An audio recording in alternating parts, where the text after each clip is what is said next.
बाणी श्री हजूर स्वामी जी महाराज, गुरु और नाम भक्ति, वचन 19वां, शब्द 18वां। धाम अपने चलो भाई,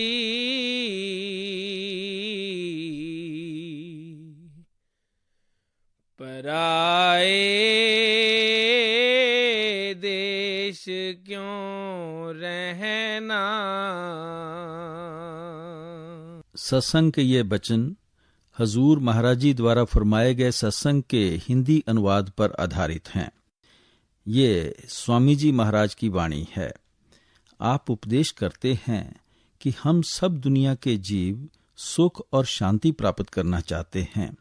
सुख और शांति की प्राप्ति के लिए आम तौर पर हमारा ख्याल किस ओर जाता है? रचना की शक्लों, रचना के पदार्थों की ओर जाता है।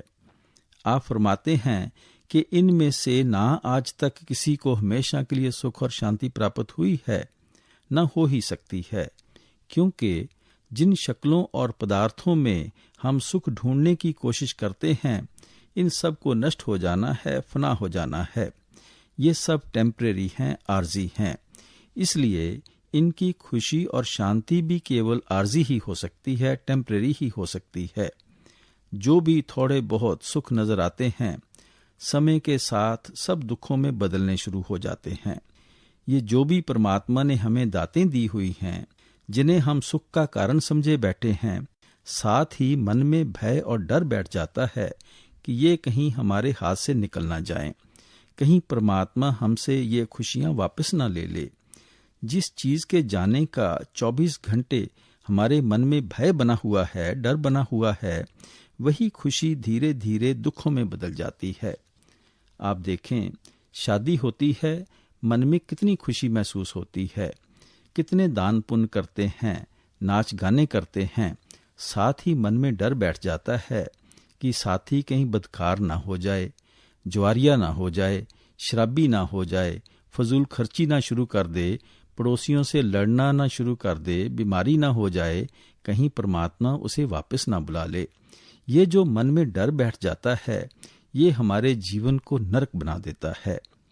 हमारे बाल बच्चे होते हैं, मन में जरूर खुशी होती है, साथ ही मन में भय और डर बैठ जाता है कि इनकी परवरिश किस तरह करेंगे, इनके खर्चों के लिए कितना पैसा कहाँ से लाएंगे, किन स्कूलों में दाखिला ढूंढना पड़ेगा, कहीं बुरी संगत में ना पड़ जाएं, डाकू ना बन जाएं, शराबी ना बन जाएं, आवारागर्द ना बन जाएं, नालायक ना हो जाएं, कहीं हमें छोड़कर न चले जाएं, कहीं ये लड़के का एक्सीडेंट ना हो जाए या कोई बीमारी ना हो जाए। ये औलाद ही आहिस्ता आहिस्ता हमारे लिए दुख का कारण बन जाती है। फिर हम हुकूमत के नशे में से सुख ढूंढने की कोशिश करते हैं। लोग जब हमारे गले में फूलों के हार डालते हैं, हमारे जुलूस निकालते हैं, हाथियों पर चढ़ाते हैं, हमारी वाह वाह करते हैं, हमारा मन फूला नहीं समाता। लेकिन बड़े बड़े लीडरों की जिंदगियां पढ़ते हैं, हमारे मन में डर और भय बैठ जाता है कि कहीं हमारी भी यही हालत ना हो जाए, हमें भी कहीं गोलियों का निशाना ना बना दिया जाए, कहीं हमारी इंक्वायरी ना शुरू हो जाए, अखबारों में हमारी मिट्टी ना पलीत होनी शुरू हो जाए, रातों रात दूसरी पार्टी उठाकर हमें जेल खाने में ना डाल दे। ये जो मन में भय और डर बैठा हुआ है, ये हमारी दुनिया की मान बढ़ाई को दुखों में बदल देता है। जब धन दौलत आती है, मन में जरूर खुशी महसूस होती है, साथ ही फिक्र भी लग जाता है कि सेल टैक्स का चक्कर ना पड़ जाए, इनकम टैक्स के छापे ना पड़ जाएं, यार दोस्त ना मुकर जाएं, शेयरों की कीमत ना गिर जाए। ये जो भय है, इसके कारण दिल के दौरे पड़ने शुरू हो जाते हैं, शुगर, ब्लड प्रेशर की बीमारियां लग जाती हैं, मेंटल डिप्रेशन हो जाता है। ये हमारा रुपया पैसा ही हमारे लिए दुख का कारण बन के खड़ा हो जाता है। हम शराबों कबाबों की लज्जत में सुख ढूंढते हैं। ये चीजें शायद खाने पीने में बहुत अच्छी लगती होंगी, लेकिन जब शरीर पर बीमारियों का हिसाब किताब देना पड़ता है, जेलों में जाकर चक्की पीसनी पड़ती है, वकीलों की झिड़कें और मुकदमों के खर्च बर्दाश्त करने पड़ते हैं, तब पता लगता है कि ये चीजें सुख का कारण थीं कि दुख का कारण थीं। इन शक्लों और पदार्थों से हमें सुख क्यों नहीं मिलता? स्वामी जी महाराज कहते हैं, तजो मन ये दुख सुख का धाम, लगो तुम चढ़कर अब सतनाम। मालिक ने ये दुनिया ही दुखों और सुखों की बनाई हुई है। कोई आदमी नहीं मिलता जिसे दुख ही दुख भोगने पड़े हों, कभी सुख का सांस ना आया हो, या हमेशा सुख ही भोगता हो जिसे कभी दुखों का सामना ना करना पड़ा हो। अगर 10 दिन सुख के बीतते हैं तो थोड़ा बहुत दुखों का सामना करना पड़ता है। अगर 10 दिन दुखों के बीतते हैं तो थोड़े बहुत सुख के सांस आ जाते हैं। ये जितने भी हमारे सुख हैं अपने पिछले जन्मों के पुण्यों के कारण हैं। जितने भी अपने दुख हैं पिछले जन्म के पापों के कारण हैं। पुण्य और पाप इकट्ठे होते हैं तो हमें इंसान का जामा मिलता है। हमें शरीर में बैठकर पुण्यों का भी हिसाब देना है, पापों का भी हिसाब देना है। पुण्यों के कारण सुखी हो रहे हैं, पापों के कारण दुखी हो रहे हैं। किसी के ज्यादा पुण्य हैं, थोड़े पाप हैं, वह ज्यादा सुखी नजर आता है, थोड़ा दुखी नजर आता है। किसी के पापों का बोझ ज्यादा है, पुण्यों का बोझ कम है, वह ज्यादा दुखी है, थोड़ा सुखी है। लेकिन दुख सुख तो हर एक को भोगना ही पड़ता है। ना ही कोई संत महात्मा इस दुनिया को सुख की नगरी बनाने के लिए आते हैं।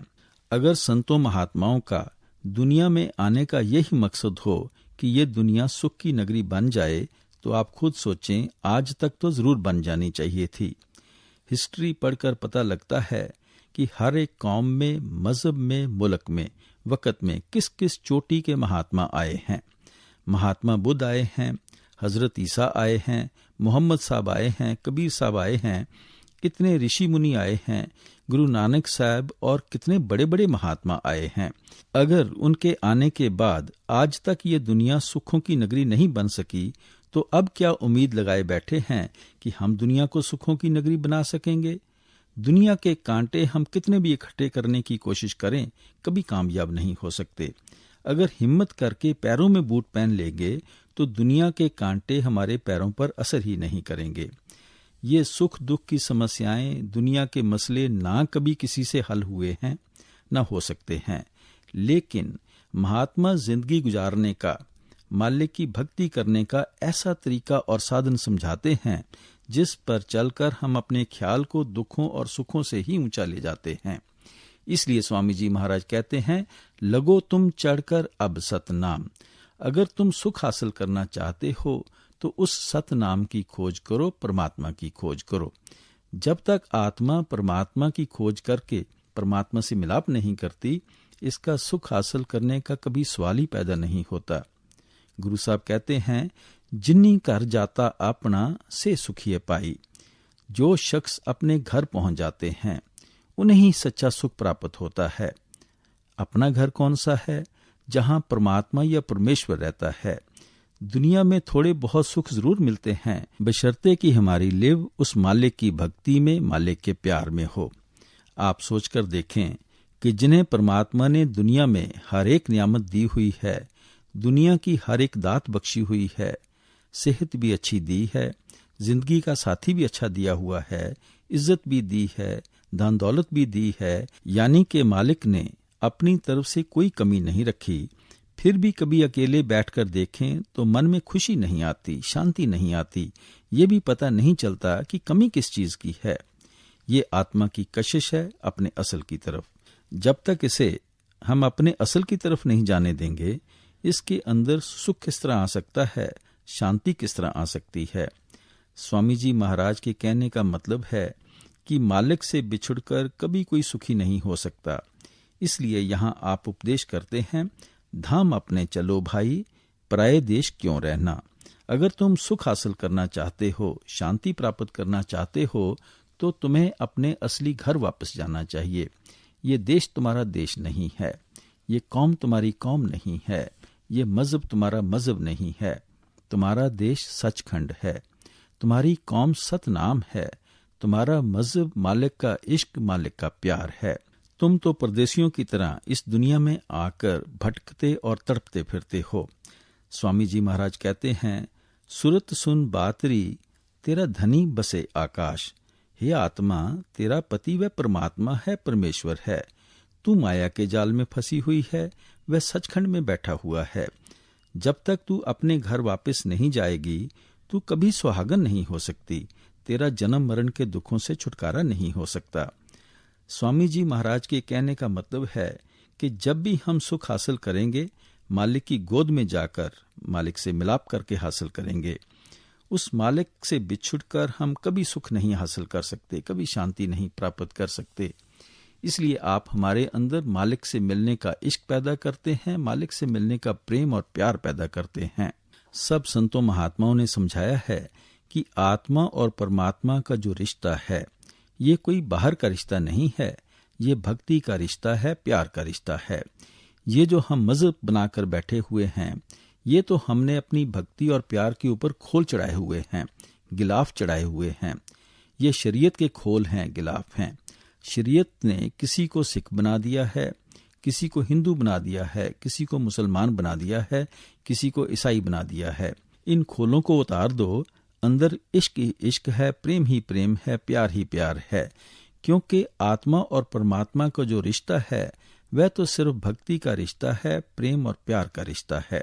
ये जो रूहानियत है, ये सब मजहबों की एक ही चीज है, लेकिन शरीयत सबकी अपनी अपनी है। तस्वीर को किसी फ्रेम की जरूरत पड़ती है, कीमती जेवरों को रखने के लिए किसी डब्बे की जरूरत पड़ती है, तलवार को संभालने के लिए किसी म्यान की जरूरत पड़ती है। कीमत तस्वीर की होती है, फ्रेम की नहीं। कीमत जेवर की होती है, डिब्बे की नहीं। काम तलवार का होता है, म्यान का नहीं। आखिर में इश्क काम आएगा, प्यार काम आएगा, शरीयत को काम नहीं आना। इसलिए स्वामी जी महाराज कहते हैं कि ये कौम तुम्हारी कौम नहीं है, ये मजहब तुम्हारा मजहब नहीं है, तुम्हारी कौम सतनाम है, तुम्हारा मजहब मालिक का इश्क है और तुम्हारा जो देश है वह सचखंड है। इसलिए तुम्हें इधर से मन को निकालना चाहिए, मालिक की भक्ति करके मालिक से मिलाप करना चाहिए। काम अपना करो जाई,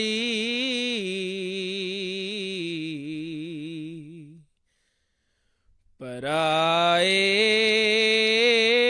काम नहीं फंसना। अब समझाते हैं कि जो भी दुनिया तुम आंखों से देख रहे हो, ये 84 का एक बहुत बड़ा जेल खाना है। इसके अंदर से निकलने का परमात्मा ने केवल एक ही दरवाजा रखा है। वह कौन सा दरवाजा है? वह इंसान का जामा है।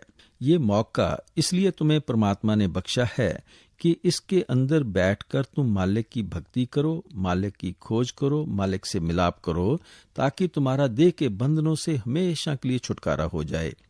स्वामी जी महाराज कहते हैं, मिली नर दे ये तुमको, बनाओ काज कुछ अपना, पचो मत आए इस जग में, जानियो रैन का सुपना, दे और ग्रह सब झूठा, भरम में काहे को खपना।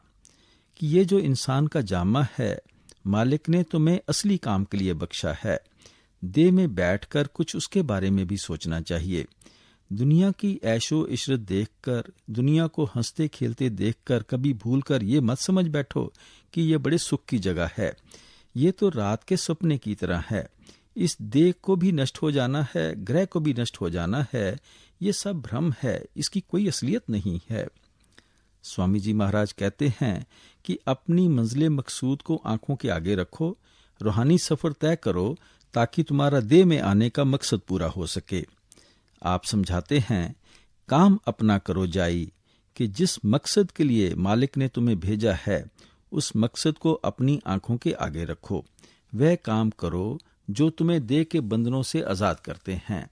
सारी उम्र उन कामों में ही ना फंसे रहो जो तुम्हें बार बार दुनिया के बंधनों की तरफ खींच कर ले आते हैं।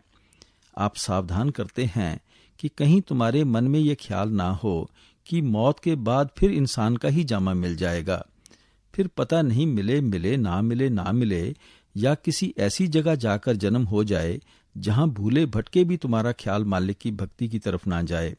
इसलिए हर एक को इस मौके से फायदा उठाना चाहिए। स्वामी जी महाराज कहते हैं, इस घर से उस घर जाओ।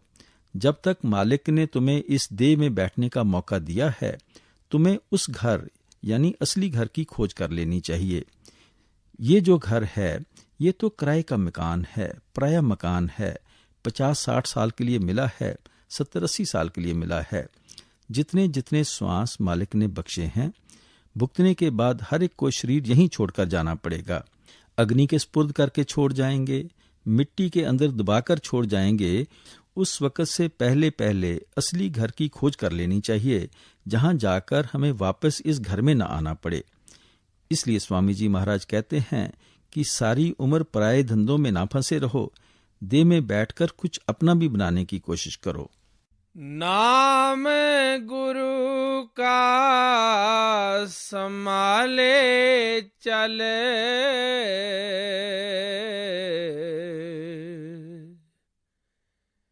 यही है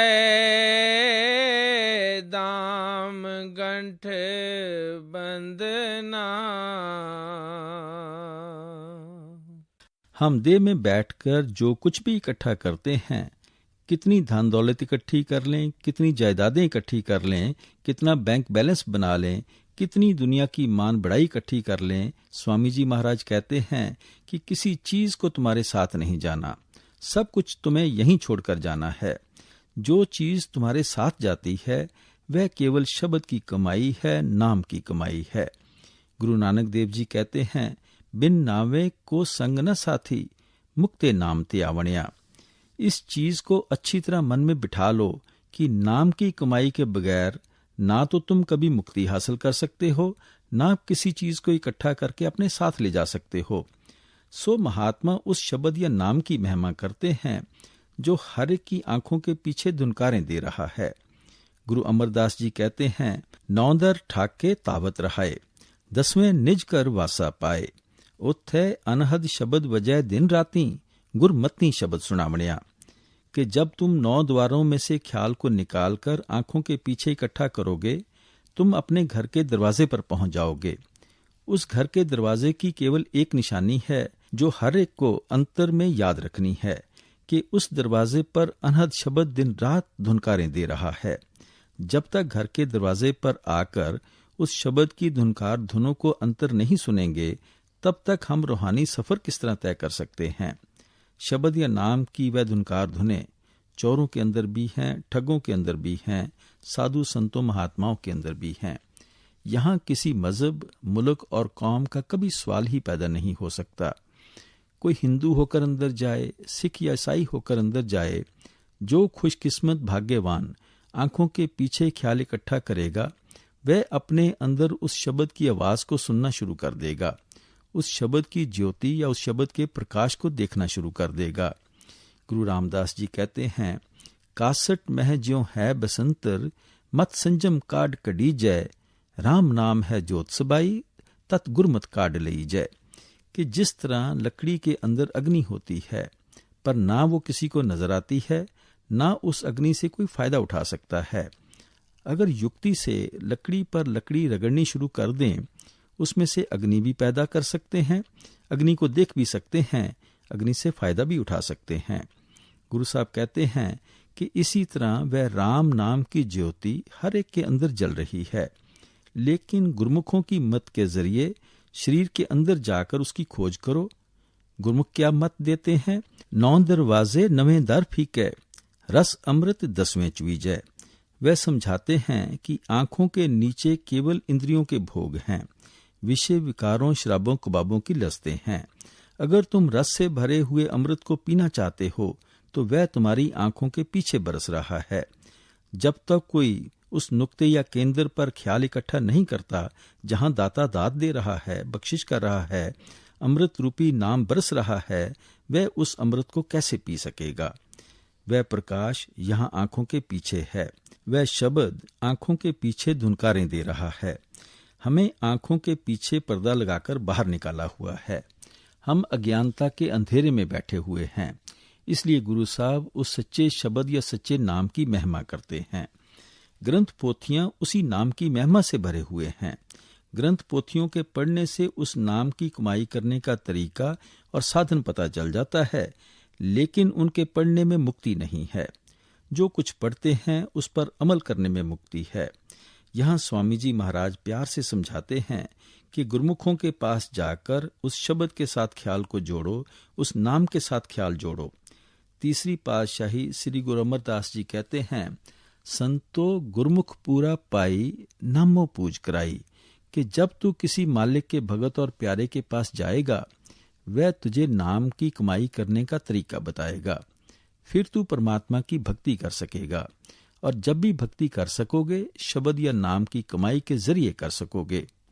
स्वामी जी महाराज कहते हैं, गुरु कहें खोल कर पाई, लग शब्द अनाहत जाई, बिन शब्द उपाव न दूजा, काया का छुटे न कूजा। आप कहते हैं कि शब्द या नाम की कमाई के बगैर कोई उपाव नहीं है, कोई तरीका नहीं है कि देह के बंधनों से छुटकारा हासिल कर सकें। यही गुरु नानक साहब कहते हैं, शब्द मरे सो मर रहे, फिर मरे न दूजी वार, कि अगर तुम उठते बैठते चलते फिरते शब्द के साथ ख्याल जोड़ लोगे, तुम हमेशा के लिए मर जाओगे। तुम्हें बार बार जन्म मरण की जरूरत नहीं पड़ेगी। जगत का रंग सब मैला,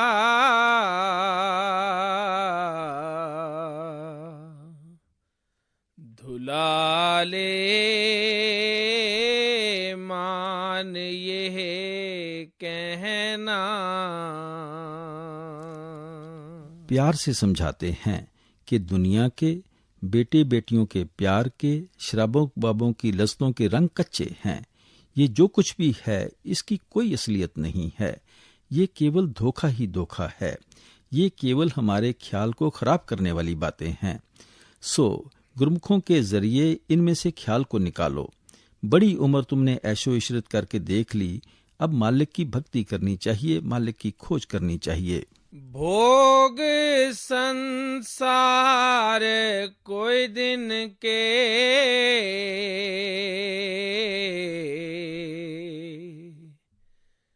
सहज में त्यागते चलना। अगर आज तक इंद्रियों के भोगों से हमेशा के लिए सुख और शांति प्राप्त नहीं हुई, तो अब हम क्या उम्मीद किए बैठे हैं कि इन भोगों में से सुख हासिल कर सकेंगे, शांति प्राप्त कर सकेंगे? संसार में दुख ही दुख हैं, मुसीबतें ही मुसीबतें हैं, बीमारियां ही बीमारियां हैं। इसलिए कहते हैं कि इनमें से मन को निकालना चाहिए। किस तरह निकालना है, आप आगे समझाते हैं। शरण सत गुर गहो दृढ़ कर,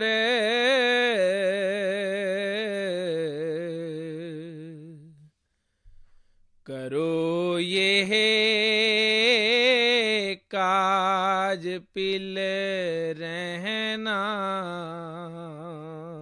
अगर तुम बेटे बेटियों में से, कौमों मजहबों मुल्कों के झगड़ों में से, शराबों कबाबों की लस्तों में से ख्याल को निकालना चाहते हो, तो तुम्हें क्या करना चाहिए? सतगुरु की शरण हासिल करनी चाहिए, उनकी संगत, उनकी सोबत करनी चाहिए। हमारा मन संगत और सोबत का बड़ी जल्दी असर लेता है। आप देख लें, शराबियों के पास बैठें, शराब पीने की आदत पड़ जाएगी। जुआरियों के पास जाएं, जुआ खेलने की आदत पड़ जाती है। इस तरह मालिक के भक्तों और प्यारों के पास जाते हैं, उन्हें देखकर हमारे अंदर अपने आप मालिक से मिलने का शौक और प्यार पैदा हो जाता है। गुरु रामदास जी कहते हैं, तंत सूत किछ निकसै नाही, साकत संग न कीजय, कि उलझे हुए सूत से कभी कपड़ा नहीं बुना जा सकता। इसी तरह मनमुखों की संगत और सोबत में रहकर कभी भी तुम मालिक की भक्ति नहीं कर सकते। किनकी संगत करनी चाहिए? गोविंद जियो सत्संगत मेल हरते आइए, कि हे परमात्मा, साधु संत महात्माओं की संगत दे, सोबत दे, सत्संग दे, ताकि तेरी भक्ति कर सकें, तेरे साथ प्यार कर सकें। गुरुमुखों के सत्संग में जाकर हम जन्मों जन्मों के सोए हुए जागते हैं।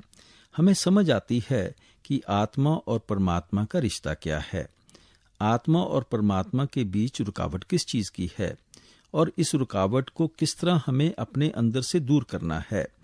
हर चीज की जो समझ है, गुरुमुखों की संगत, गुरुमुखों की सोबत में जाकर आती है। गुरु अर्जन देव जी कहते हैं, जिनके बंधन काटे सतगुर, तिन साथ संगत लिवलाई। जिन जिन जीवों को गुरुमुख मालिक से मिलाना चाहते हैं, सबसे पहले वह दया करके उनको अपने सत्संग मिलाते हैं। हर तरह के वहमों, भ्रमों, संकल्पों, बारमुखी साधनों में से उनके ख्याल को निकालकर शब्द या नाम की तरफ लगाते हैं।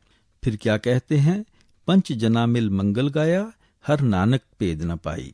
कि जब हम गुरमुखों की संगत और सोबत में जाकर मंगल गाते हैं, भाव शब्द या नाम की कमाई करते हैं, तब हमारे और मालिक के बीच कोई भी भिन्न और भेद नहीं रहता। आत्मा परमात्मा की भक्ति करके परमात्मा का रूप अपना लेती है। स्वामी जी महाराज सत्संग की महिमा करते हैं कि गुरमुखों के सत्संग में जाकर फायदा ही फायदा होता है, कभी हानि नहीं होती। एक अंधा फूलों के बाग में चला जाता है, अगर वह फूलों की खूबसूरती नहीं देख सकता, फूलों की खुशबू तो ले ही आता है। एक पत्थर पानी में पड़ा हुआ है, अगर वह घुलता नहीं तो कम से कम सूरज की तपश से तो बचा रहता है। अगर हम गुरमुखों की संगत में जाकर नाम की कमाई नहीं भी करते, कम से कम मुंदे बुरे पापों कर्मों से तो बचे रहते हैं। इसलिए स्वामी जी महाराज समझाते हैं कि अगर तुम दुनिया की असलियत समझना चाहते हो, मालिक की भक्ति करना चाहते हो, तो तुम्हें गुरमुखों की संगत करनी चाहिए, गुरमुखों की सोबत करनी चाहिए। सूरत मन थाम अब घट में,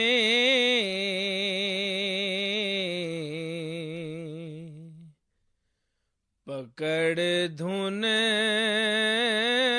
ध्यान धर गगना। अब इशारा करते हैं कि किस तरह गुरमुखों के सत्संग में जाकर इंद्रियों के भोगों में से ख्याल को निकालना है। आप समझाते हैं कि हमारा रूहानी सफर पैरों के तलवों से लेकर सिर की चोटी तक है। इस सफर की 2 मंजिलें हैं, एक आंखों तक है, दूसरी आंखों से ऊपर है। जिस्म के अंदर जो रूह और मन की जगह है, वह आंखों के पीछे है, जिसे कोई शिव नेत्र कहता है, कोई दिव्य चक्षु कहता है, कोई घर द्वार कहता है, कोई नुकदाए सफेदा कहता है, कोई मुक्ति का दरवाजा कहता है। दोनों आंखों के पीछे से अपना ख्याल उतरकर इन 9 द्वारों के जरिए सारी दुनिया के अंदर फैल जाता है। किस तरह फैलता है? यहाँ बैठे कभी बाल बच्चों का ख्याल आता है, कभी घर के कारोबार का ख्याल आता है, कभी दुकान के ग्राहकों का ख्याल आता है। मन कभी किसी का निचला नहीं बैठता, किसी न किसी चीज की सोच और विचार में लगा रहता है। ये जो सारा दिन हमारे मन को सोच और विचार करने की आदत पड़ी हुई है, इसे महात्मा सिमरन करना कहते हैं। सिमरन करने की कुदरती हर एक को आदत पड़ चुकी है। कितनी ही अंधेरी कोठरियों के अंदर क्यों ना अपने आप को बंद कर लें, आप वहां नहीं होंगे, आपका ख्याल सारी दुनिया के अंदर फैला हुआ होगा। जिसका भी हम सिमरन करते हैं, उसकी शक्ल भी हमारी आंखों के आगे आकर खड़ी हो जाती है। अगर बेटे बेटियों का सिमरन करते हैं, बेटे बेटियां आंखों के आगे आ जाएंगे। अगर घर के कारोबार का सिमरन करते हैं, घर के कारोबार आंखों के सामने आ जाएंगे। इसे महात्मा ध्यान धरना कहते हैं। जिसका भी कोई सिमरन करता है, उसी का वह ध्यान धरना शुरू कर देता है। जिनका सिमरन करते हैं, ध्यान धरते हैं, उनसे हमारा मोह पैदा हो जाता है, प्यार पैदा हो जाता है। इतना इन शक्लों और पदार्थों से हमारा मोह और प्यार पैदा हो जाता है कि रात को सुपने भी उनके ही आते हैं। मौत के समय उनकी ही शक्लें सिनेमा के स्क्रीन की तरह आंखों के आगे आ जाती हैं। महात्मा कहते हैं कि सिमरन और ध्यान की तो कुदरती हर एक को आदत पड़ चुकी है, इसलिए मन की इस आदत से फायदा उठाओ। सिमरन को सिमरन काटेगा, ध्यान को ध्यान काटेगा, लेकिन उस चीज का सिमरन करो, उस चीज का ध्यान धरो जिसने कभी नष्ट नहीं होना है, फना नहीं होना। वह कौन सी चीज है? सिर्फ एक परमात्मा है, परमेश्वर है। महात्मा हमें उस मालिक के नाम का सिमरन करने का तरीका बताते हैं, जिसके जरिए हमें फैले हुए ख्याल को फिर वापस लाकर आंखों के पीछे इकट्ठा करना है। जब ख्याल आंखों के पीछे इकट्ठा हो जाता है तो वहां ठहरता नहीं। इसे हमेशा से नीचे की ओर दौड़ने की, नीचे आने की आदत पड़ी हुई है। जब तक किसी न किसी स्वरूप का ध्यान नहीं देंगे, इसे टिकने की आदत पैदा नहीं होगी। परमात्मा के स्वरूप का तो हमें पता नहीं, इसलिए और किसके स्वरूप का ध्यान करना है? हमें सतगुरु के स्वरूप का ध्यान करना है, क्योंकि उनका जो असली स्वरूप होता है वह शब्द होता है, नाम होता है। वह शब्द या नाम में से ही आते हैं, शब्द या नाम का ही प्रचार करते हैं और शब्द या नाम में ही जाकर समा जाते हैं। हम भी उसी शब्द और नाम में जाकर समाना चाहते हैं। इसलिए जिन सतगुरुओं ने हमें शब्द के साथ जोड़ा है, हमें उनके स्वरूप का ध्यान धरना है। गुरु अर्जन साहब कहते हैं, गुर की मूरत मन में ध्यान, गुर कै शब्द मंत्र मन मान, कि गुरुमुखों के ध्यान को अपने मन में रखना है। स्वामी जी महाराज कहते हैं, गुरु का ध्यान कर प्यारे, बिना इसके नहीं छुटना। उनके स्वरूप का ध्यान करके ख्याल को यहाँ आंखों के पीछे ठहरने की आदत पैदा हो जाती है। जब ख्याल ठहरना शुरू हो जाता है, अपने आप ही चुंबक की तरह अंदर शब्द को पकड़ लेता है। जैसे जैसे शब्द की लज्जत अंदर आती है, वैसे वैसे दुनिया का मोह और प्यार हमारे मन से निकलता जाता है। इसलिए स्वामी जी महाराज कहते हैं कि अगर तुम इंद्रियों के भोगों में से, विषय विकारों, शराबों, कबाबों में से अपना ख्याल निकालना चाहते हो, तो सिमरन और ध्यान के जरिए शब्द को पकड़ो, नाम को पकड़ो। फंसे तुम जाल में भारी,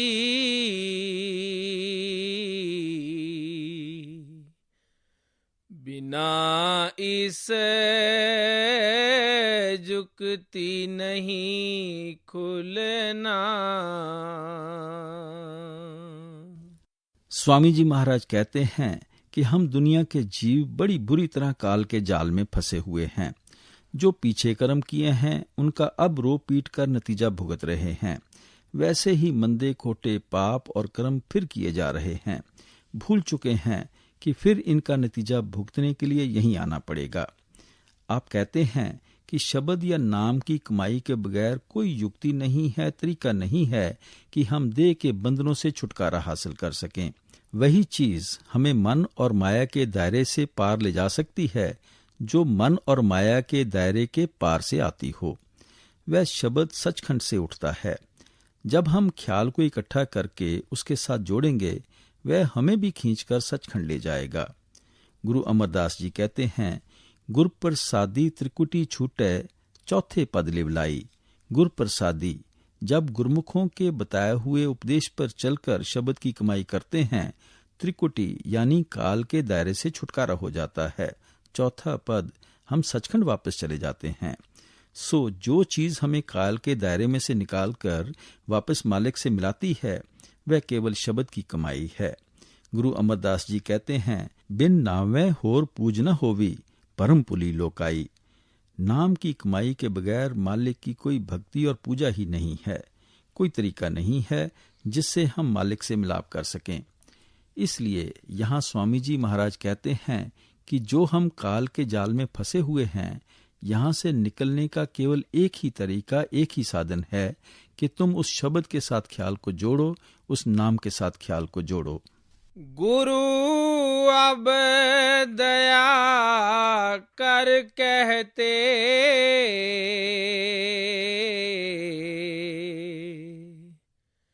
मान ये है बात चित धरना। आप फरमाते हैं कि महात्मा को कोई अपनी गर्ज नहीं होती। उन्हें कोई कौम नहीं बनानी, कोई मजहब नहीं बनाना, किसी मुल्क की हुकूमत नहीं करनी, कोई जायदाद नहीं बनानी, कोई रुपया पैसा इकट्ठा नहीं करना। वह केवल हम पर दया करके, मेहर करके, बख्शिश करके कि किस तरह बड़ी मुश्किल से इन्होंने इंसान का जामा हासिल किया था, किस तरह कौड़ियों के दाम बेचारे बर्बाद करने में लगे हुए हैं, हमें यहाँ से निकलने का तरीका और साधन समझाते हैं। आप फरमाते हैं कि वह तो हम पर तरस खाते हैं, बख्शिश करते हैं। गुरु नानक साहब ने गुर प्रसाद कहा है, नामदान कहा है। प्रसाद हमेशा खुशी से दिया जाता है, जिसकी कभी कोई कीमत नहीं ली जाती। दान की भी कभी कोई कीमत नहीं लेता, प्रसाद की भी कभी कोई कीमत नहीं लेता। स्वामी जी महाराज कहते हैं कि महात्मा तो दया करके हमें यहाँ से निकालने का तरीका बताते हैं। उन्हें अपनी कोई गरज नहीं होती। वह हक हलाल की कमाई करते हुए साथ संगत की निःशुल्क सेवा करते हैं। आप देख लें, गुरु नानक साहब ने करतारपुर में अपने हाथों से खेती की, अपनी परवरिश की, अपने बाल बच्चों की परवरिश की और सारी उम्र मुफ्त साथ संगत की सेवा की। और संगत को क्या हिदायत देते हैं? गुर पीर सदाए मंगण जाए, ताके मूल न लगिए पाए। काल खाए कि छथों दे, नानक राह पछाणिए से। कि गुरु और पीर होकर जो शिष्यों सेवकों से मांगते फिरते हैं, उनके पैरों पर कभी माथा ही नहीं टेकना। कैसे महात्मा की खोज करनी है जो खुद हक हलाल की कमाई करते हों और साथ संगत की मुफ्त सेवा करते हों। कबीर साहब ने सारी उम्र कपड़ा बुनकर गुजारा किया। शाह बलख बुखारा जैसे आपके सेवक थे जो आपको महलों में भी रख सकते थे। और आप क्या कहते हैं, मर जाऊं मांगू नहीं अपने तन के काज, पर स्वार्थ के कारण मोह नावे लाज। संत महात्मा हमसे साथ संगत का चाहे परोपकार करा दें, अपने लिए कभी हाथ नहीं फैलाते। आप कहते हैं, शिष्य तो ऐसा चाहिए गुरु को सब कुछ दे, गुरु तो ऐसा चाहिए शिष्य से कछु न ले। सेवक का धर्म है कि जो कुछ है गुरुमुखों का समझकर वर्ते, लेकिन गुरुमुखों का भी कोई असूल है कि सेवक की सुई तक नहीं लेनी, अगर लेते हैं वह गुरुमुख नहीं है। रविदास महात्मा को देखें, मीराबाई आपकी सेवका थी, राजा पीपा क्षत्रिय राजपूत भी आपका सेवक था, लेकिन सारी उम्र जूते गांठ कर गुजारा किया। बाबा नामदेव की जिंदगी पढ़कर देखें, कपड़ा छाप कर गुजारा किया। दादू साहब ने दुनिया का काम किया, पलटू साहब ने दुकानदारी की। यहाँ डेरे में हुए महात्मा जो कुछ करते रहे हैं वह आपकी आंखों के सामने है। महात्मा जिंदगी की मिसाल बनकर हमें बताते हैं कि किस तरह हक हलाल की कमाई करते हुए साथ संगत की सेवा करनी है।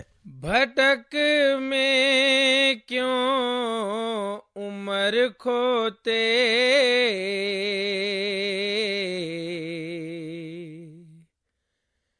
कहीं न है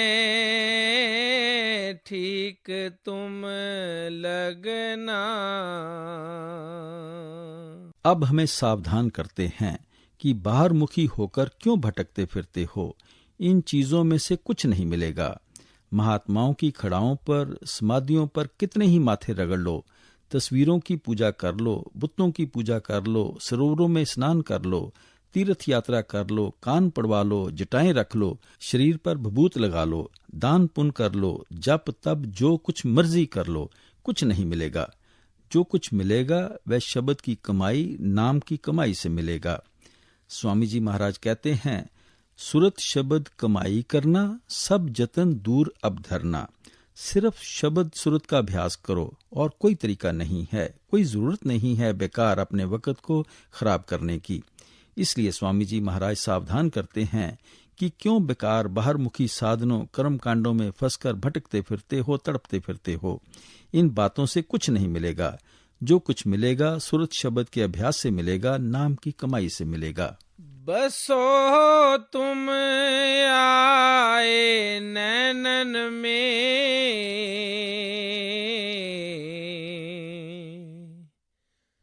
सिमट कर एक यहाँ होना, दुई यहाँ दूर हो जावे,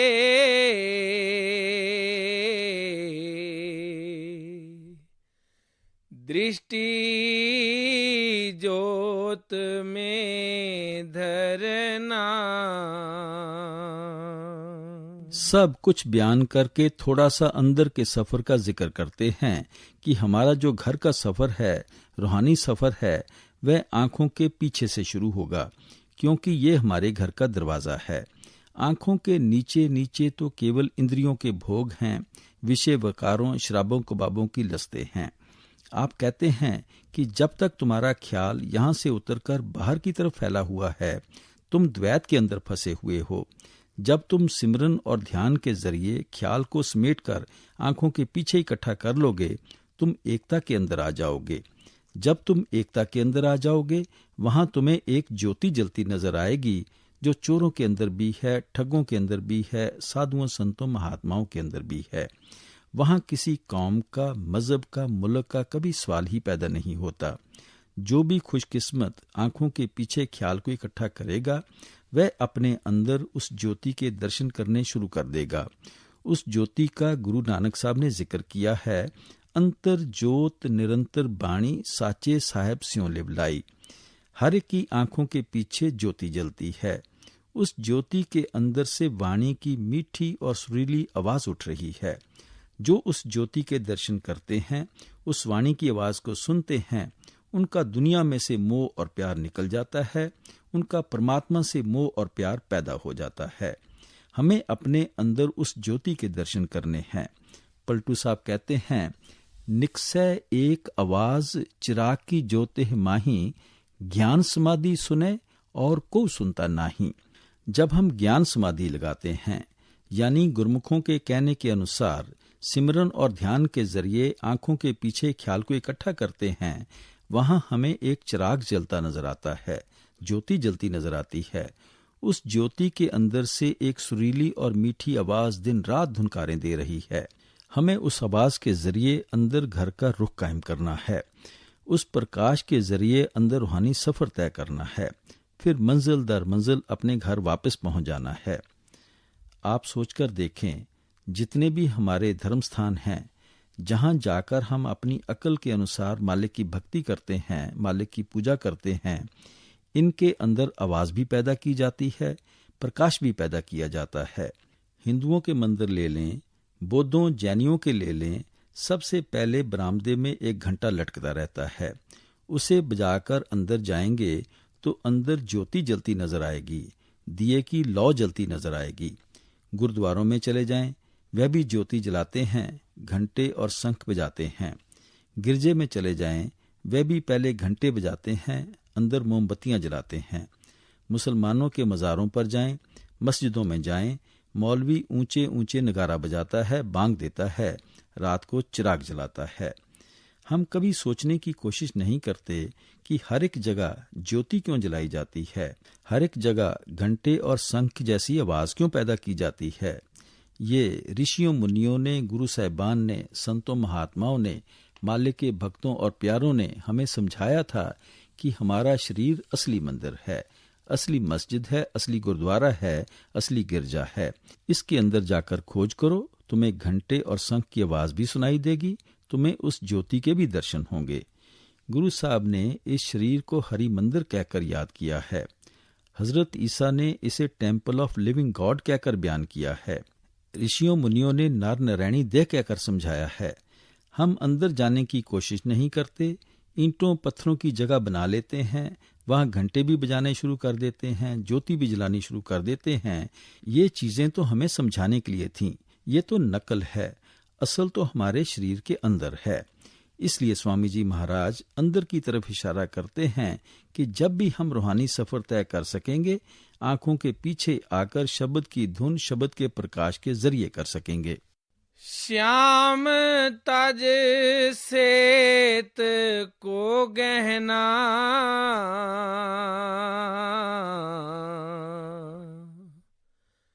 सूरत को तान धुन सुनना। अब आप आंतरिक रूहानी सफर का थोड़ा सा इशारा करते हैं कि अंदर दो रास्ते हैं, एक काला है, दूसरा सफेद है।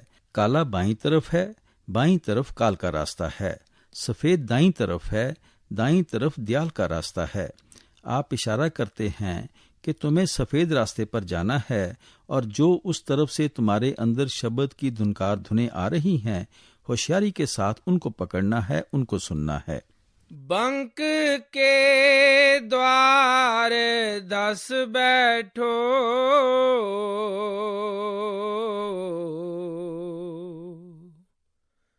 तिरकुटी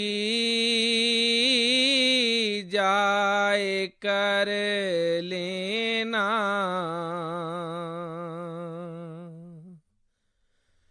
सुन चढ़ जाध सो भाई,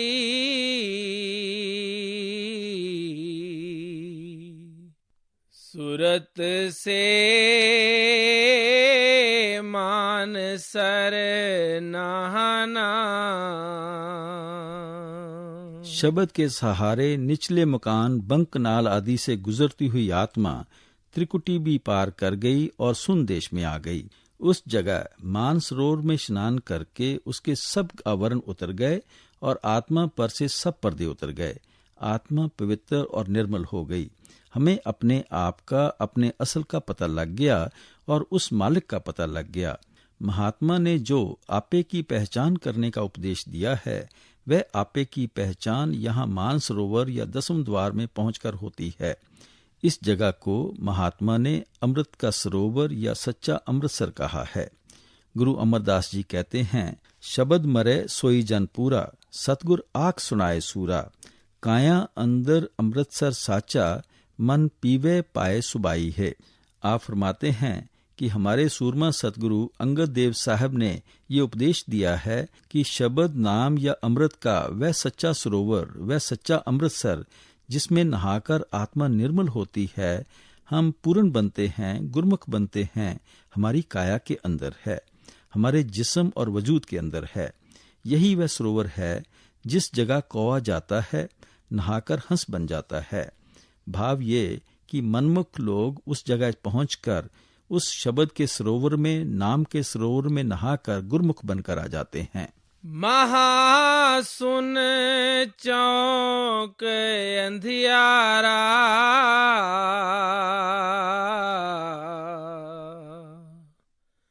वहां से जा गुफा बसना। महासुन को महात्मा ने तिमरखंड कहा है, अंधेरे का लोक कहा है। जब तक यहाँ हमारे साथ हमारे सतगुरु नहीं होते, हम अकेले ये मंजिल तय नहीं कर सकते। हजूर महाराज जी फरमाया करते थे कि बेशक आत्मा की अपनी रोशनी 16 सूरजों की है, लेकिन इतनी रोशनी भी महासुन के अंधेरे में से गुजरने के लिए काफी नहीं। हम केवल सतगुरुओं के प्रकाश के जरिए ही महासुन का चौक पार करके भंवर गुफा में पहुंच सकते हैं। लोक चौथे चलो सज के,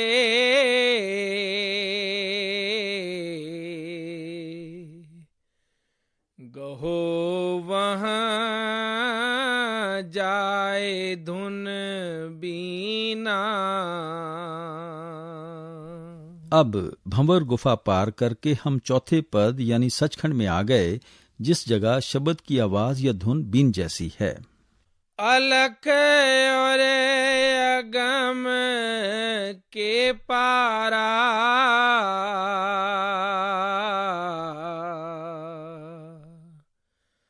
अजब एक महल दिखलाना।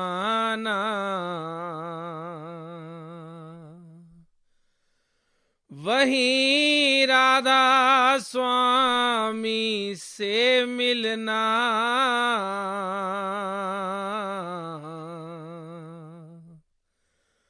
हुआ मन आज यति मगना। अब हम अलख और अगम देश पार करके राधा स्वामी देश या अनामी देश में आ गए। अब न पैदा होना है न मरना है। जन्म जमांतरों की बिछड़ी हुई रूह अपने प्रीतम से मिलकर सच्ची सुहागन हो गई। अलख और अगम के पारा,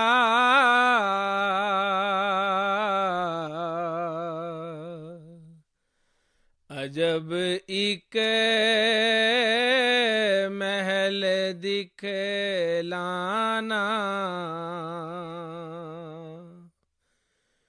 वहीं राधा स्वामी से मिलना,